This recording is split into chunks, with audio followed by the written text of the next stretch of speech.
कि बिहार के अंदर जो हमारा हेल्थ इंफ्रास्ट्रक्चर था, हेल्थ फैसिलिटी थी, और आज जो हुई है उसमें आसमान जमीन का अंतर है। 2026 के दिसंबर तक बन के पूर्ण होगा।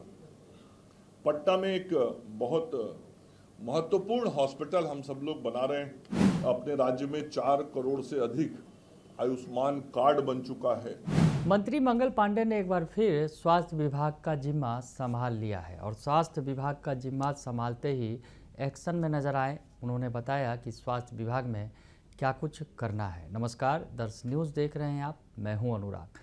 स्वास्थ्य मंत्री ने आज पदभार संभाल लिया। मंगल पांडे को फिर से एक बार स्वास्थ्य विभाग का जिम्मा दिया गया है और इस बार साथ साथ उन्हें विधि विभाग की जिम्मेवारी भी सौंपी गई है।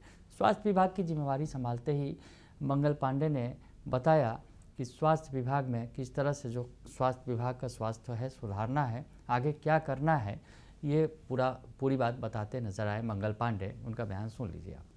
कुमार सिंह जी, जो पूर्व में भी स्वास्थ्य विभाग में हम सब लोगों के साथ काम किए थे, अब प्रधान सचिव के रूप में काम कर रहे हैं। हम सब लोगों ने मिलके किस प्रकार से राज्य की जनता को बेहतर स्वास्थ्य सुविधाएं दी जाएं, उसकी कार्य योजना तैयार की थी। कार्य योजना पर कार्य किया, उसके परिणाम दिख रहे थे। और वही जो हम सब लोगों ने काम तय किए थे, उन कार्यों को और मजबूती के साथ और ऊर्जा के साथ आदरणीय मुख्यमंत्री श्री नीतीश कुमार जी के नेतृत्व में, श्री सम्राट चौधरी जी के नेतृत्व में हम उसको पूरा करेंगे। इतना जरूर मीडिया के मित्रों के माध्यम से बिहार की जनता को कहना चाहता हूं कि आप सब लोगों का जो आशीर्वाद और विश्वास मिला है, उस आशीर्वाद और विश्वास के कारण आदरणीय मुख्यमंत्री जी तो सब चीजों की मॉनिटरिंग कर ही रहे हैं, करेंगे। लेकिन मैं भी जिस लगन, परिश्रम और मेहनत के साथ काम करता था, उससे दुगने परिश्रम और मेहनत के साथ राज्य की स्वास्थ्य सेवाओं को बेहतर करने के लिए काम करूंगा। कुछ महत्वपूर्ण कार्य जो हमको शीघ्र संपन्न करने हैं, उसके बारे में आपको बताना चाहता हूं, आपके माध्यम से राज्य की जनता को अवगत कराना चाहता हूं। हमारे लिए सबसे बड़ा जो काम है वो रिक्तियों को भरने का है।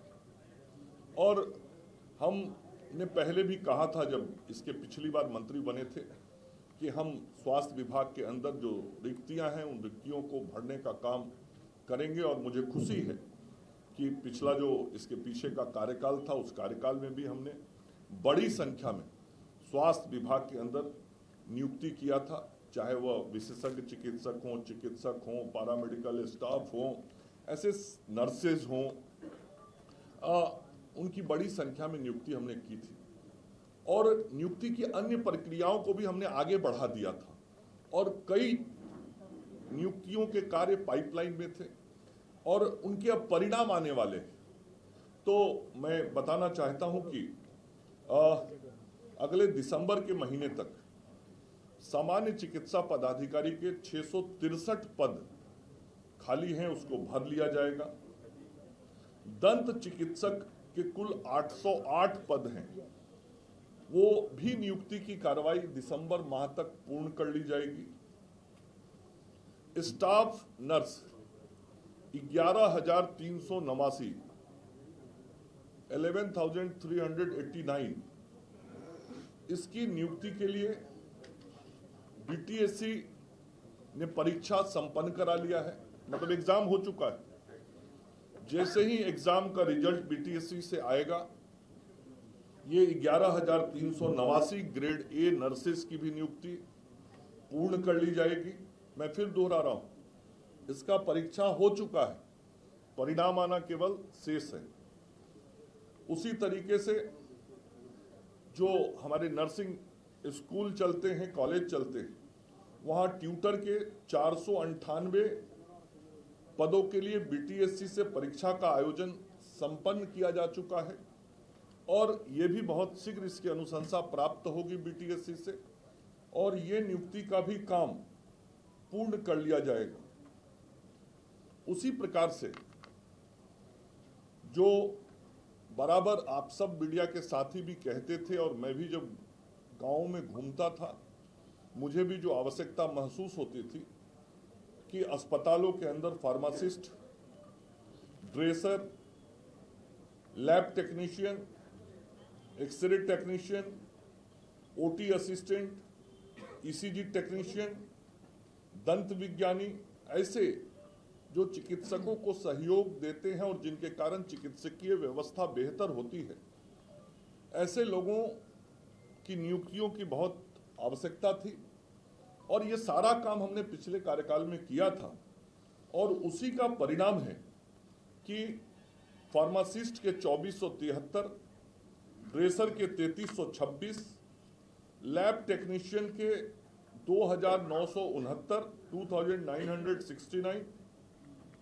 एक्सरे टेक्नीशियन के 1232, ओटी असिस्टेंट के 1683, ईसीजी टेक्नीशियन के 242 और दंत विज्ञानी के 702, अर्थात कुल 12,627 12,627 ये जो पद हैं जिनकी बहुत जरूरत अस्पतालों में होती है, इनका भी परीक्षा संपन्न हो चुका है।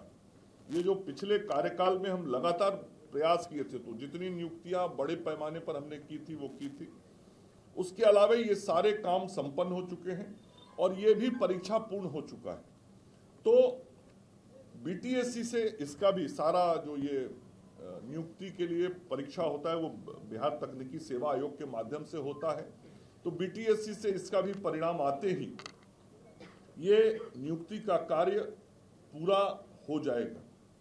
इसका मतलब ये हुआ, मैं यदि उसको कंक्लूड करूं कि अतिशीघ्र जो नियुक्तियां होने वाली है, जिनके या तो परीक्षा संपन्न हो गए हैं या कार्रवाई लगभग पूर्ण हो गई है, 12,627 ये हमारे विभिन्न पदों पर, विभिन्न दायित्वों पे जो पैरामेडिकल स्टाफ हैं वो होंगे।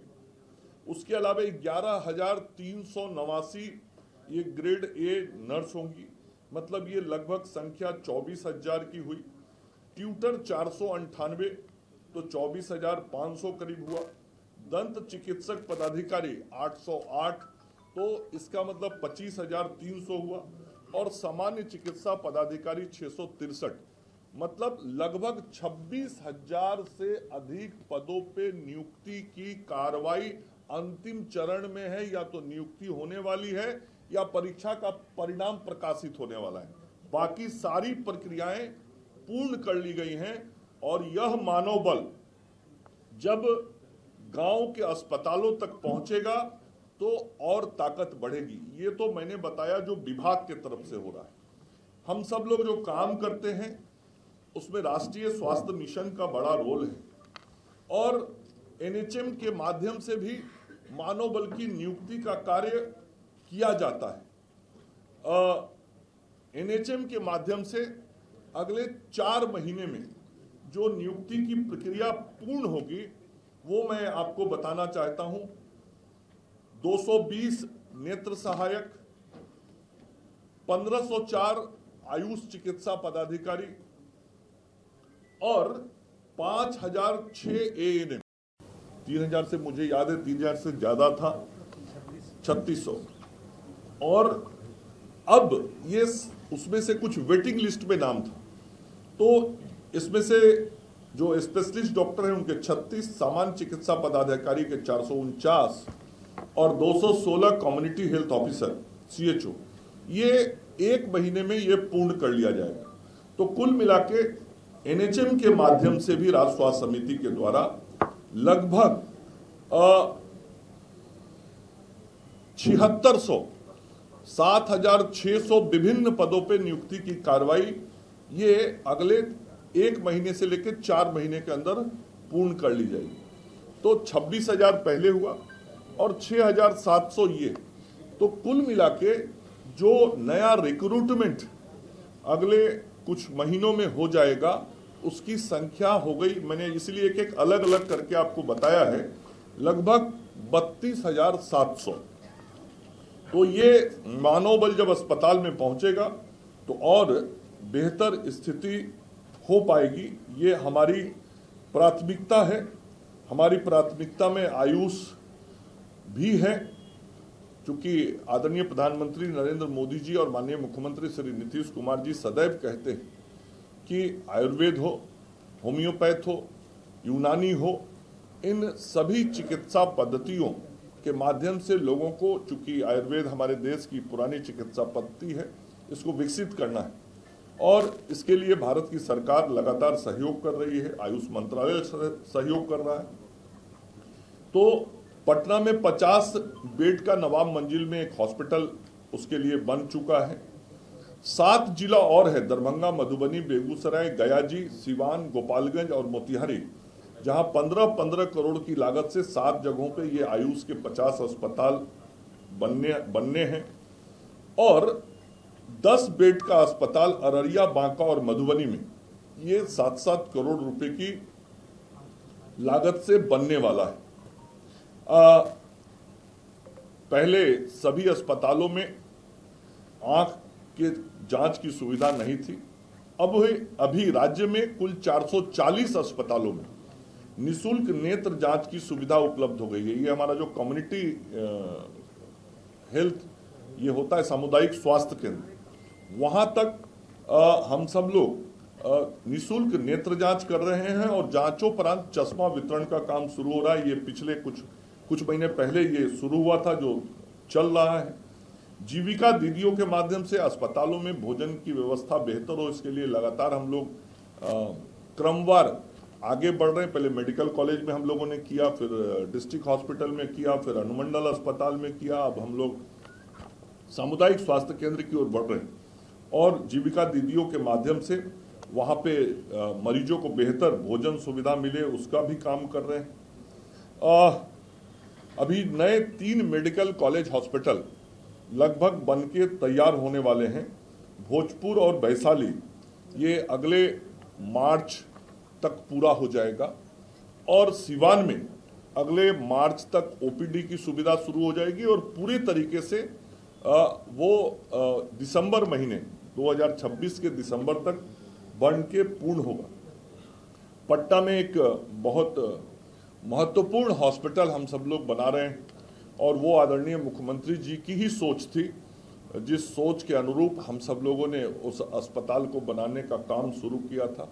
आप सब लोग भी जानते हैं, लोकनायक जयप्रकाश नारायण हड्डी अस्पताल जो वो सुपर स्पेशलिटी का हॉस्पिटल है, वहाँ ट्रॉमा सेंटर भी पिछले कार्यकाल में हम लोगों ने बनाया और अभी वहाँ पे 400 बेड का हॉस्पिटल बन रहा है जो 215 करोड़ की लागत से बन रहा है। ये अस्पताल भी अगले 3 महीने में बन के तैयार हो जाएगा और इस अस्पताल की विशेषता ये है कि पूरे भारत का ऑर्थो का ये सबसे बड़ा अस्पताल होगा।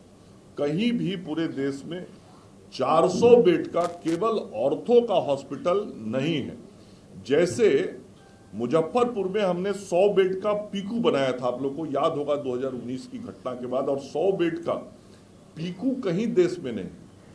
तो देश का सबसे बड़ा बच्चों का अस्पताल जैसे मुजफ्फरपुर में बना था, तो ये हड्डी का अस्पताल बन रहा है और ये 3 महीना में बन के पूरा हो जाएगा।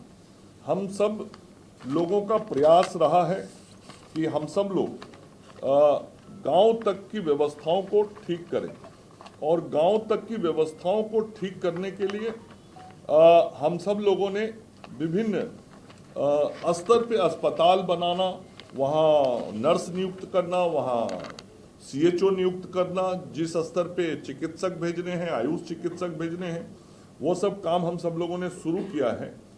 और अभी अगले 3 महीने में, मैं कोई लंबा कार्य योजना तो बहुत है, कुल 925 योजनाओं का शिलान्यास हमने इस वर्ष किया था, इस साल में माननीय मुख्यमंत्री जी ने और हमने।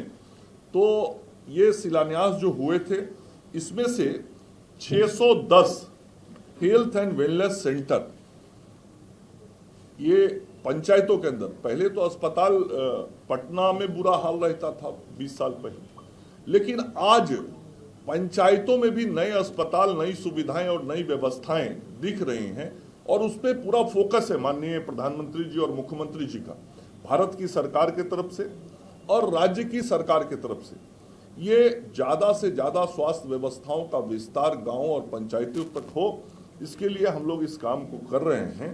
तो अगले 3 महीने में 610 नए हेल्थ एंड वेलनेस सेंटर राज्य को मिल जाएंगे। तो ये कुछ मूल विषय थे जो आप सब लोगों को मुझे जानकारी उपलब्ध करानी थी। इसके अलावा भी ये विभाग बहुत बड़ा विभाग है, जनता से जुड़ा विभाग है, जनसेवा का विभाग है। हम विभिन्न काम करते हैं। हम आयुष्मान योजना के माध्यम से राज्य की जनता की सेवा करते हैं और पिछले वित्तीय वर्ष में तो 1000 करोड़ रुपया से अधिक गरीब लोगों की सेवा के लिए खर्च किया गया था, इलाज के लिए खर्च किया गया था। अपने राज्य में 4 करोड़ से अधिक आयुष्मान कार्ड बन चुका है और उसी तरीके से अपने राज्य के अंदर में जो मुख्यमंत्री चिकित्सा सहायता योजना है उसके माध्यम से भी लगभग प्रतिवर्ष विभिन्न प्रकार की बीमारियों के इलाज के लिए 350 करोड़ रुपए के करीब खर्च किए जाते हैं। तो ये जो व्यापक जन कल्याण का कार्य है इस विभाग के माध्यम से, वो हम सब लोग करते हैं। और आज आप सब मीडिया के मित्रों को जरूर फिर से इस बात का विश्वास दिलाता हूं आपके माध्यम से राज्य की जनता को कि जिस परिश्रम और उत्साह से हम सब लोग पिछले कार्यकाल में काम करते रहे हैं, इस बार जिस तरीके से जनता ने अपना जनादेश दिया है, हम दुगनी ताकत और दुगने उत्साह के साथ काम करेंगे। धन्यवाद।